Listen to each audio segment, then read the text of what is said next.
Hello everyone. आज का अपना लेक्चर है ट्यूबरक्लोसिस। ट्यूबरक्लोसिस अपनी यूनिवर्सिटी एग्जाम के लिए बहुत ही ज़्यादा इंपॉर्टेंट है। तो इस लेक्चर में अपन इन 4 पॉइंट्स को कवर करेंगे। नेक्स्ट लेक्चर में अपन लेबोरेटरी डायग्नोसिस और आरएनटीसीपी की गाइडलाइंस को कवर करेंगे। ठीक है, तो अपन स्टार्ट करते हैं ट्यूबरक्लोसिस से। तो सबसे पहले अपन क्या देखते हैं कि ट्यूबरक्लोसिस है क्या। तो ट्यूबरक्लोसिस क्या है? एक रेस्पिरेटरी इन्फेक्शन है। ठीक है, क्या है? रेस्पिरेटरी इन्फेक्शन है जिसका पॉजिटिव एजेंट क्या है? Mycobacterium tuberculosis complex. ठीक है, तो माइकोबैक्टीरियम ट्यूबरक्लोसिस कॉम्प्लेक्स में कौन कौन से बैक्टीरिया अपने आते हैं?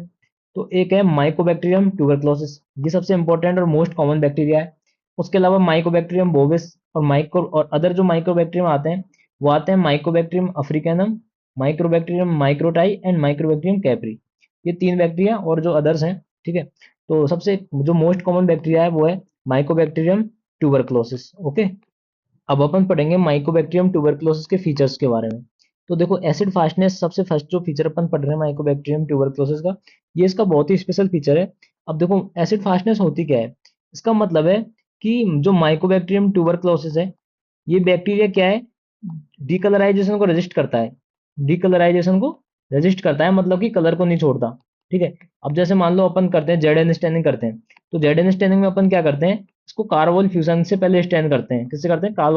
कार्बोल फ्यूजन से इसको अपन स्टैन करते हैं। तो उसके बाद में क्या होता है कि अपन एसिड से इसको वॉश करते हैं। एसिड से अपन इसको वॉश करते हैं बैक्टीरिया को। लेकिन काफी बैक्टीरिया क्या है, एसिड से वॉश करने पर कलर को छोड़ देते हैं। ठीक है, लेकिन जो माइकोबैक्टीरियम ट्यूबरक्लोसिस होता है वो कलर को छोड़ नहीं छोड़ता है। क्यों क्यों नहीं छोड़ता? क्योंकि ये एसिड फास्टनेस होता है। तो इसकी प्रॉपर्टी क्या है? एसिड फास्टनेस का मतलब है कि ये कलर को नहीं छोड़ता। ठीक है, कलर को नहीं छोड़ता, ये इसकी स्पेशल प्रॉपर्टी है। ओके, अब इसके रीजन क्या है कि ये कलर को क्यों नहीं छोड़ता? इसके दो रीजन है। सबसे पहला तो है इसकी जो सेल वॉल है उसमें माइकोलिक एसिड प्रेजेंट होता है। ठीक है, क्या प्रेजेंट होता है? Mycolic acid.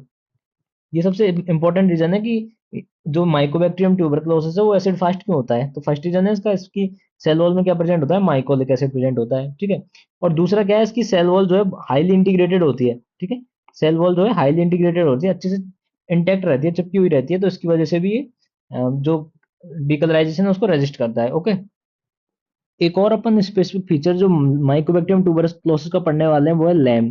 अब लैम क्या होता है? लाइपो अरेबिनोमेनन। ये क्या होता है? ये माइकोबैक्टीरियम ट्यूबरक्लोसिस की प्लाज्मा मेम्ब्रेन में प्रेजेंट होता है। कहाँ पे प्रेजेंट होता है? प्लाज्मा मेम्ब्रेन में। ठीक है, अब ये क्या करता है?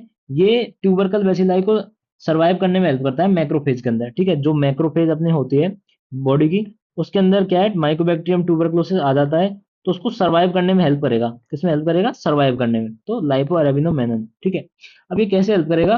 ये क्या करता है? ये फेगोसोम लाइसोसोम के फ्यूजन को इनिबिट कर देता है। ठीक है, फेगोसोम लाइसोसोम का फ्यूजन होता है जिससे जो कोई भी जो फॉरेन बॉडी है उसको जो मैक्रोफेज है किल करती है। तो वो कैसे करती है? फेगोसोम लाइसोसोम के फ्यूजन से। फेगोलाइसोसोम होता है उसके फ्यूजन से। तो ये क्या करता है? उसको इनिबिट कर देता है। कैसे इनिबिट कर देता है? ये इंट्रासेल्यूलर कैल्शियम को इनिबिट कर देगा।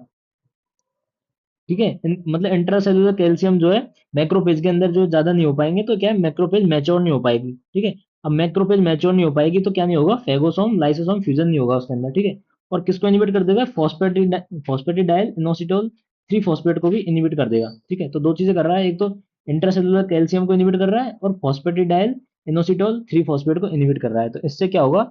इससे जो है ट्यूबरकल बेसिलाई सर्वाइव कर जाएगा मैक्रोफेज के अंदर। ओके, अब अपन पढ़ रहे हैं टीबी की पैथोजेनेसिस के बारे में। ठीक है, डिजीज कैसे आगे प्रोग्रेस करती है। तो सबसे पहले तो डिजीज का ट्रांसमिशन देखें तो ट्रांसमिशन किससे होता है?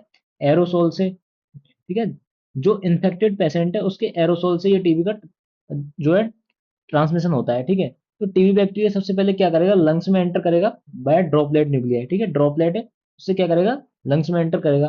ठीक है, लेकिन जो मोस्ट ऑफ बैक्टीरिया है वो अपर एयरवेज में क्या होंगे? क्लियर हो जाएंगे। ठीक है, लेस देन 10% बैक्टीरिया जो एल्यूलाई तक पहुंचेंगे। ठीक है, लंग्स की एल्यूलाई तक कितने पहुंचेंगे? लेस देन 10% बैक्टीरिया पहुंचेंगे। ठीक है, तो कहाँ पे आ गए? अब ये एल्यूलाई के एल्यूलाई में आ गए। ठीक है, अब एल्यूलाई में आ गए तो जो बैक्टीरिया है, जो माइकोबैक्टीरियम ट्यूबरकुलोसिस बैक्टीरिया है, उसकी सरफेस पे क्या प्रेजेंट होता है? लैम्प प्रेजेंट होता है। ठीक है, लैम्प प्रेजेंट होता है। अब ये क्या करेगा? जो एल्वुलाई में जो मैक्रोफेज है, एल्वुलाई में क्या है? मैक्रोफेज है। उनसे उन पे क्या होता है? कॉम्प्लीमेंट और मैनोज रिसेप्टर होते हैं। क्या कौन कौन से रिसेप्टर होते हैं? कॉम्प्लीमेंट और मैनोज रिसेप्टर होते हैं। तो उनसे जाके क्या करेगा? कॉम्प्लीमेंट और मैनोज रिसेप्टर से बाइंड करेगा ये। ठीक है, तो ये जो पूरा बैक्टीरिया है, बैक्टीरिया का लैम है, वो बाइंड करेगा कॉम्प्लीमेंट और मैनोज रिसेप्टर से। ठीक है, अब इससे ये बाइंड कर जाएगा तो ये बैक्टीरिया जो है मैक्रोफेज के अंदर आ जाएगा पूरा। ठीक है, बैक्टीरिया क्या है, मैक्रोफेज के अंदर आ गया, तो मान लो ये बैक्टीरिया मैक्रोफेज के अंदर आ गया। ठीक है, तो इससे क्या होगा, जो फेगोसाइटोसिस है वो इनहांस हो जाएगी C3b मीडिएटेड ऑप्सोनाइजेशन से। ठीक है, C3b मीडिएटेड ऑप्सोनाइजेशन मतलब कि कॉम्प्लीमेंट सिस्टम का पार्ट है C3b, ये क्या करेगा, ऑप्सोनाइजेशन करेगा, जिससे फेगोसाइटोसिस होगा। लेकिन फेगोसाइटोसिस होगा उससे पहले क्या होगा, जो लैम है लाइपो अरेबिनोमेनन वो क्या कर देगा, ब्लॉक कर देगा फेगोसोम लाइसोसोम के फ्यूजन को। ठीक है, तो इसने फेगोसोम लाइसोसोम के फ्यूजन को जो है ब्लॉक कर दिया, तो इससे क्या होगा, बेसिलाई जो है सर्वाइव कर जाएगा मैक्रोफेज के अंदर, मतलब ये बैक्टीरिया जो है सर्वाइव कर जाएगा अच्छे से। ठीक है, और मैक्रोफेज के अंदर क्या करेगा, रेप्लिकेट करेगा। ठीक है, अब मैक्रोफेज के अंदर ये रेप्लिकेट करेगा तो इसके नंबर्स क्या होंगे, बहुत ज्यादा बढ़ जाएंगे। ठीक है, बहुत ज्यादा जो एमटीबी है माइकोबैक्टीरियम ट्यूबरक्लोसिस है वो सेल के अंदर बढ़ जाएगा। ठीक है, तो अब ये क्या करेगा, अब इसके बहुत ही ज्यादा बढ़ गया तो ये मैक्रोफेज जो है बस्ट हो जाएगी, मतलब रप्चर हो जाएगी, जिससे क्या होगा, बेसिलाई को रिलीज कर देगी। अब ये बेसिलाई क्या है, मैक्रोफेज ने रिलीज कर दिया, उसके बाद ये अदर सेल्स को इन्फेक्ट करेगा और ये साइकिल जो है चलती रहेगी। ठीक है, ऐसे। तो क्या हुआ, सबसे पहले तो ये एल्वियोलाई में आया। ठीक है, एल्वियोलाई में आके जो लैम है वो बाइंड करेगा किससे, कॉम्प्लीमेंट और मैनोज रिसेप्टर से बाइंड करेगा। ठीक है, कॉम्प्लीमेंट और मैनोज रिसेप्टर से बाइंड करेगा एल्वियोलाई की मैक्रोफेज में। ठीक है, इससे ये अंदर चला जाएगा मैक्रोफेज के, फिर ये जो है लैम जो है इनिबिट कर देगा फेगोलाइसोसोम फ्यूजन को। ठीक है, तो क्या होगा, बेसिलाई सर्वाइव कर जाएगा और इसके रेप्लिकेशन करता रहेगा। ठीक है, उसके बाद क्या होगा, मैक्रोफेज जो है रप्चर हो जाएगी और बेसिलाई को रिलीज कर देगी। ठीक है, और ये फिर अदर सेल्स को इन्फेक्ट करेगा। ओके, एक बार अपन दोबारा से पैथोजेनेसिस को देखें तो सबसे पहले क्या हुआ, सबसे पहले तो जो एरोसोल है उससे डिजीज का ट्रांसमिशन हुआ। किससे हुआ, एरोसोल, जो इन्फेक्टेड पेशेंट है उसकी छींकने से या फिर उसकी उसको खांसी हुई तो उससे एरोसोल बाहर आए और उससे ट्रांसमिशन हो गया। ठीक है, तो फिर क्या होगा, जो सही पेशेंट है, जो हेल्दी पेशेंट है, वो एरोसोल्स को अपने अंदर लेगा तो ये क्या एयरवेज में पहुंच जाएगा।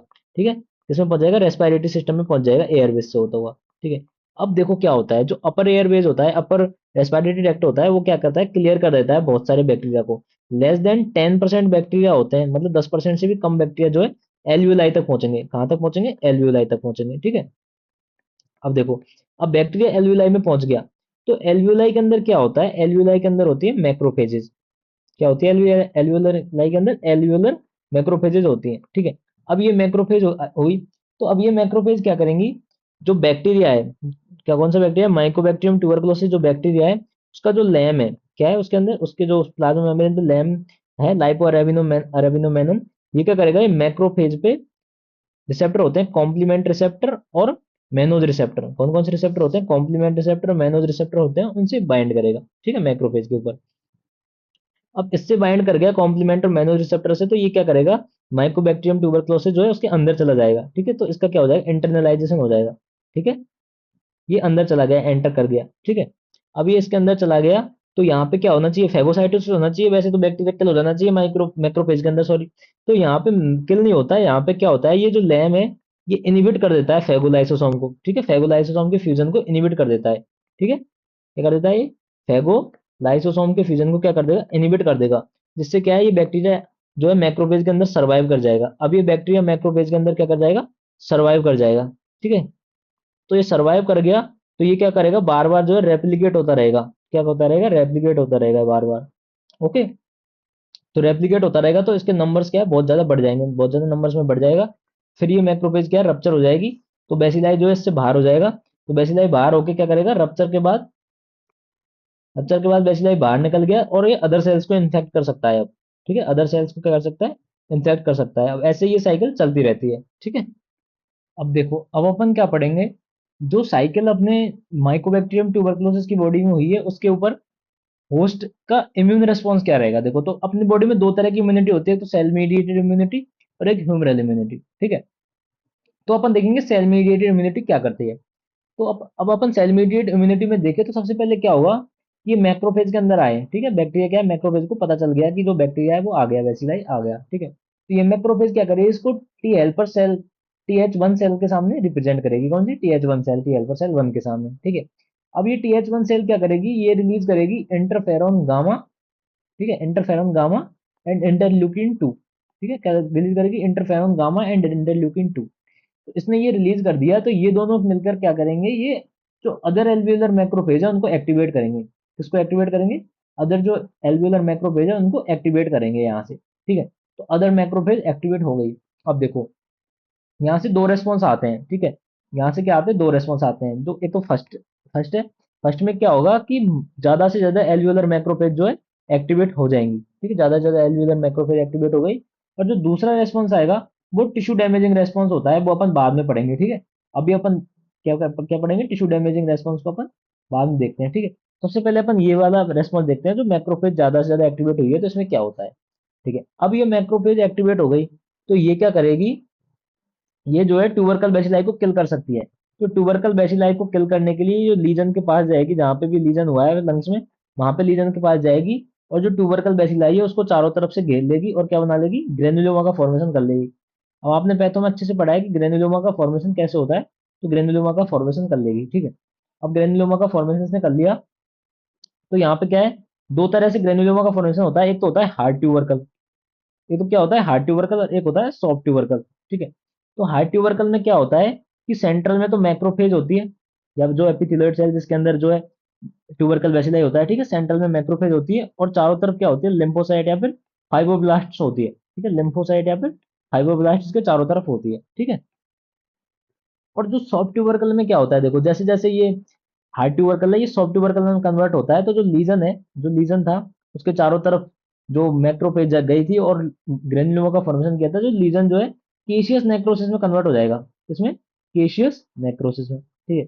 अब क्या होगा, केशियस नेक्रोसिस के चारों तरफ जो है लिम्फोसाइट्स और फाइब्रोब्लास्ट जमा होगी, तो इसको अपन बोलते हैं सॉफ्ट ट्यूबरकल, क्या बोलते हैं इसको, सॉफ्ट ट्यूबरकल अपन बोलते हैं, ठीक है।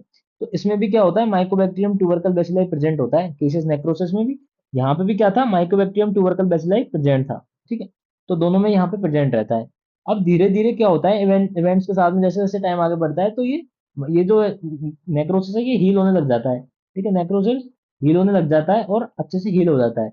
लेकिन हील तो हो जाता है, तो काफी बार क्या होता है, जैसे मेजरली तो क्या होता है कि माइकोबैक्टीरियम ट्यूबरकुलोसिस जो यहाँ पे प्रेजेंट था वो किल हो जाता है, मतलब मर जाता है, ठीक है। क्यों मर जाता है, क्योंकि यहाँ पे जो O2 है जो कम पड़ जाती है, जो नेक्रोसिस की कंडीशन है इसमें O2 कम हो जाती है, तो ये बैक्टीरिया जो है मर जाता है, ठीक है। लेकिन कभी कभार क्या है, बाइबल रह सकता है, ठीक है, इसके अंदर बाइबल रह सकता है, इसके अंदर जो केशियस नेक्रोसिस है या फिर जो नेक्रोटिक मटेरियल है उसके अंदर ये बाइबल रह सकता है, ठीक है। तो ये देख अपन ने पढ़ लिया अच्छे से कि सॉफ्ट ट्यूबरकल में क्या होता है। अब देखो, अब टिश्यू डैमेजिंग रेस्पॉन्स कैसे होता है अपन ये देखेंगे। तो टिश्यू डैमेजिंग रेस्पॉन्स में क्या होगा कि पेशेंट की जो इम्यूनिटी बहुत कम होगी, ठीक है, पेशेंट की इम्यूनिटी कम है, ठीक है। अब पेशेंट की इम्यूनिटी बहुत ही ज्यादा कम है तो क्या होगा, देखो उसमें TH1 का रेस्पॉन्स बहुत ही ज्यादा लो रहेगा, ठीक है, TH1 का रेस्पॉन्स क्या रहेगा, बहुत ही ज्यादा लो रहेगा, ठीक है। तो इस टाइम पे जो माइकोबैक्टीरियम ट्यूबरकुलोसिस है उसको किल करने के लिए अपन को क्या चाहिए, delay type hyper sensitivity reaction चाहिए बहुत ही ज्यादा, ठीक है, बॉडी को बहुत ही ज्यादा delay type hyper sensitivity reaction चाहिए। तो उसकी वजह से क्या होगा, delay type hyper sensitivity reaction की वजह से टिश्यू डैमेज होगा, ठीक है, क्या होगा, टिश्यू डैमेज होगा, लंग्स का डैमेज होगा, ठीक है। और यहाँ पे लंग्स का डैमेज होगा और यहाँ पे क्या हो सकता है, जो नेक्रोसिस है वो कैसा हो जाता है, लिक्विफाई हो जाता है, ठीक है, नेक्रोसिस कैसा हो जाता है, लिक्विफाई हो जाता है, ठीक है। तो ये नेक्रोसिस लिक्विफाई होकर क्या कर सकता है, ये बैक्टीरिया को फर्दर स्प्रेड कर सकता है, क्या कर सकता है, बैक्टीरिया को आगे स्प्रेड कर सकता है, जैसे या तो एयरवे से, ठीक है, इससे एयरवे से या फिर लिम्फेटिक से, ठीक है, एयरवे से या लिम्फेटिक से या फिर ब्लड के द्वारा, ठीक है, यहाँ से कैसे ये जो बैक्टीरिया ये फैल सकता है, ओके। तो अपन ने सेल मीडिएटेड इम्यूनिटी में क्या देखा है कि सेल मीडिएटेड इम्यूनिटी एक्टिवेट हुई, TH1 के सामने मैक्रोफेज ने बैक्टीरिया को रख दिया, तो TH1 ने क्या रिलीज किया, sorry interleukin 2 and interferon gamma release किया। तो यहाँ से क्या हुआ, मैक्रोफेज एक तो मैक्रोफेज एक्टिवेट हुई, एक टिश्यू डैमेजिंग रेस्पॉन्स आया। तो मैक्रोफेज एक्टिवेट होकर क्या करिए, दो ग्रेनुलोमा का फॉर्मेशन किया है, hard tubercle and soft tubercle, ठीक है, हार्ड ट्यूबरकल और सॉफ्ट ट्यूबरकल बनाया। तो हार्ड ट्यूबरकल में सेंट्रल में क्या है, मैक्रोफेज है और चारों तरफ क्या है, लिम्फोसाइट है, ठीक है, सेंट्रल में मैक्रोफेज है, चारों तरफ लिम्फोसाइट है, ठीक है। और सब ट्यूबरकल में क्या है, सेंटर में केशियस नेक्रोसिस है और चारों तरफ क्या है, लिम्फोसाइट फाइब्रोब्लास्ट, ठीक है। तो ये केशियस नेक्रोसिस है। अब इसमें क्या होता है, धीरे धीरे ये हील होने लग जाता है और क्या है, यहाँ पे क्या है, हील होता है तो O2 की यहाँ पे क्या हो जाता है, कमी हो जाती है, तो ये माइकोबैक्टीरियम ट्यूबरकुलोसिस जो है किल हो जाएगा, ठीक है। लेकिन अगर जो है सेल की इम्यूनिटी कम है, ठीक है, मान लो पेशेंट की इम्यूनिटी जो है कम है, तो पेशेंट की इम्यूनिटी कम है तो क्या होगा, यहाँ पे जो है जो माइकोबैक्टीरियम ट्यूबरकुलोसिस है उसको किल करने के लिए क्या चाहिए, highly intensified delay type hyper sensitivity reaction चाहिए, तो अगर अगर ये डीटीएच होगी, delay type hyper sensitivity reaction होगी, तो क्या होगा, लंग के टिश्यू क्या होंगे, डैमेज होंगे। ठीक है, लंग के टिश्यू डैमेज होंगे, और क्या होगा, जो सेंट्रल नेक जो सॉरी केसियस नेक्रोसिस था सेंट्रल में, वो किसमें कन्वर्ट हो जाएगा, वो लिक्विफाई हो जाएगा। ठीक है, लिक्विफाई हो जाएगा, तो यहाँ से बैक्टीरिया क्या है, स्प्रेड कर सकता है। ठीक है, बैक्टीरिया स्प्रेड कर सकता है। अब स्प्रेड कैसे कर सकता है, या तो ब्लड से कर जाएगा, ठीक है, या लिम्फेटिक से, ठीक है, लिम्फेटिक से, या फिर एरोसोल से। ठीक है, तो ऐसे बैक्टीरिया जो है स्प्रेड कर सकता है। दूसरा क्या था, दूसरा एक तो सेल मीडिएट इम्यूनिटी हो गई, ठीक है। दूसरा अपन पढ़ेंगे ह्यूमरल इम्यूनिटी। ठीक है, क्या पढ़ेंगे, ह्यूमरल इम्यूनिटी। लेकिन ह्यूमरल इम्यूनिटी का कोई भी इसमें मेजर रोल नहीं होता है। ठीक है, कोई भी इसमें मेजर रोल ह्यूमरल इम्यूनिटी का नहीं होता। ठीक है, बस TH2 सेल्स एक्टिवेट होंगी और क्या बनाएंगी, एंटीबॉडीज बनाएंगी। ठीक है, मतलब बी सेल्स जो है, सॉरी बी सेल एक्टिवेट होकर क्या बनाएंगी, एंटीबॉडीज का फॉर्मेशन करेंगे। ठीक है, बस इतना ही रोल होता है, बाकी कोई ह्यूमरल इम्यूनिटी का इसमें ज्यादा रोल नहीं होता। ठीक है, अब अपन आगे देखते हैं टीबी के टाइप्स। तो एक तो होती है पल्मोनरी टीबी, एक होती है एक्स्ट्रा पल्मोनरी टीबी। ठीक है, तो होती है पल्मोनरी ट्यूबरक्लोसिस या फिर एक्स्ट्रा पल्मोनरी ट्यूबरक्लोसिस। अब अपन इसको अच्छे से डिटेल में देखते हैं क्या होता है। तो पल्मोनरी ट्यूबरक्लोसिस क्या है, 60 to 90% केसेस में होती है। अब ये भी दो टाइप के होते हैं, तो प्राइमरी टीबी, एक पोस्ट प्राइमरी या फिर सेकेंडरी टीबी। ठीक है, तो पल्मोनरी टीबी कितने टाइप की हो गई, दो टाइप की, एक तो प्राइमरी, एक पोस्ट प्राइमरी या फिर सेकेंडरी। ठीक है, अब एक्स्ट्रा पल्मोनरी टीबी। अब देखो, जो अपन ने देखा था कि बैक्टीरिया जो स्प्रेड कर सकता है, तो वो हेमेटोजिनस स्प्रेड करेगा मान लो, तो क्या होगा कि वेरियस ऑर्गन्स तक जा सकता है। ठीक है, कहां तक जा सकता है, वेरियस ऑर्गन्स तक जा सकता है। जैसे लिम्फ नोड में चला जाएगा तो उसको बोलते हैं ट्यूबरकुलर लिम्फेडिनाइटिस। ठीक है, तो ट्यूबरकुलर लिम्फेडेनाइटिस में क्या हुआ, स्वेलिंग हो जाएगी नेक रीजन में, जो कि पेनलेस होगी। ठीक है, पेनलेस होगी।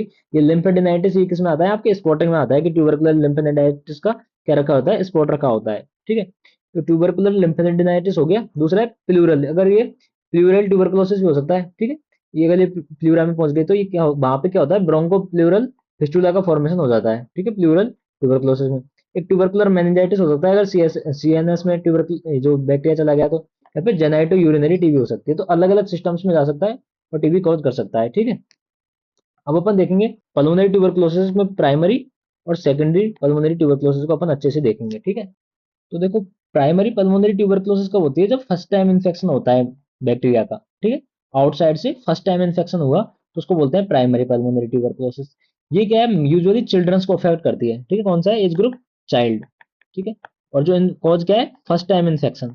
ठीक है, फर्स्ट इन्फेक्शन जो है प्राइमरी पल्मोनरी ट्यूबरक्लोसिस करता है। एज ग्रुप क्या है, चाइल्ड को अफेक्ट करती है, लो लो इम्यून सिस्टम। अब लंग एरिया, लंग का कौन सा एरिया जो है इसमें अफेक्ट होता है, वो होता है सबप्लूरल एरिया। ठीक है, मिडिल और लोअर लोब का, मिडिल और लोअर लोब का सबप्लूरल एरियाज में अफेक्ट होता है। ठीक है, और देखो, इनिशियल साइड पे लीजन क्या होता है, घोन फोकस बनता है। इसमें कौन सा फोकस, घोन फोकस बनता है। जो क्या होता है कि जो प्राइमरी इन्फेक्शन की साइट है, वहां पे एक फाइब्रोटिक नोडुल बन जाता है, उसको बोलते हैं अपन घोन फोकस। क्या बोलते हैं, घोन फोकस बनता है। जो फाइब्रोटिक क्या होता है, फाइब्रोटिक नोडुल का फॉर्मेशन हो जाता है, उसको बोलते हैं घोन फोकस। ठीक है, सिम्टम्स क्या आते हैं, सिम्टम्स आते हैं इसमें फीवर, कफ, विद और विदाउट हिमोप्टाइसिस, मतलब कि स्पुटम में ब्लड आ भी सकता है, नहीं भी आ सकता। तो फीवर होगा, कफ होगा, चेस्ट पेन होगा, वेट लॉस होगा, ये जो है सिम्टम्स होंगे। ठीक है, तो इसी से आपके जो क्लिनिकल क्वेश्चन आता है, फीवर, कफ, विद, कफ जो है विद और विदाउट हिमोप्टाइसिस के साथ हो सकता है, चेस्ट पेन और वेट लॉस होगा। ठीक है, तो ये अपन ने पढ़ लिया प्राइमरी पल्मोनरी। अब अपन पढ़ते हैं सेकेंडरी पल्मोनरी टीबी। ठीक है, पोस्ट प्राइमरी। इसमें क्या होता है कि अब देखो, फर्स्ट टाइम इन्फेक्शन तो हो गया, अगर ये रीएक्टिवेट हो गया, रीएक्टिवेशन हो गया, तो उसको अपन बोलते हैं सेकेंडरी टीबी। ठीक है, तो ये किस में दिखती है, एडल्ट्स में दिखती है ज्यादातर। ठीक है, तो प्राइमरी टीबी तो किस में दिख रही थी, चिल्ड्रंस में, और जो सेकेंडरी है वो एडल्ट्स में दिख रही थी। ठीक है, ये हो गया। तो जो प्राइमरी टीबी है उसमें मिडिल और लोअर लोब अफेक्ट हो रही थी, लेकिन इसमें कौन सी लोब अफेक्ट होगी, इसमें अपर लोब इफेक्ट होगी। ठीक है, क्यों होगी अपर लोब इफेक्ट, क्योंकि वहां पे ऑक्सीजन कम होता है। ठीक है, ऑक्सीजन टेंशन होता है, जो टीबी की ग्रोथ को प्रमोट करता है। ठीक है, अब देखो, अब इसमें जो इसमें कौन फोकस बन रहा था, इसमें सिमन्स फोकस या फिर आसमान फोकस बनता है। क्या बनता है, सिमन्स फोकस या फिर आसमान फोकस। अब ये जो सिमन्स फोकस है, ये किससे होता है, ये ब्लड के द्वारा जब इन्फेक्शन फैलता है तो उससे होता है। ठीक है, और आसमान फोकस बनता है जब जो पहले का लीजन है जो एक्टिवेट हो जाता है। ठीक है, या तो ब्लड के द्वारा इन्फेक्शन होकर वापस हुआ है तो उसको बोलते हैं सिमन्स फोकस, और पहले का ही जो लीजन एक्टिवेट हो जाता है तो उसको अपन बोलते हैं आसमान फोकस। ठीक है, अब इसमें क्या होगा, इसमें कफ होगा, हीमोप्टाइसिस होगा, मतलब स्पुटम में ब्लड आएगा ही आएगा। ठीक है, स्पुटम में क्या प्रेजेंट होगा, ब्लड प्रेजेंट होगा, फीवर, वेट लॉस और नाइट स्वेट्स। तो ध्यान रखना, प्राइमरी सेकेंडरी में डिफरेंस आपके आ सकते हैं। ठीक है, तो अच्छे से अपन ने कर लिया है कवर। आगे अपन बढ़ते हैं अब। तो आगे अपन पढ़ रहे हैं अब लेबोरेटरी डायग्नोसिस। क्या पढ़ेंगे आगे अपन, लैब डायग्नोसिस।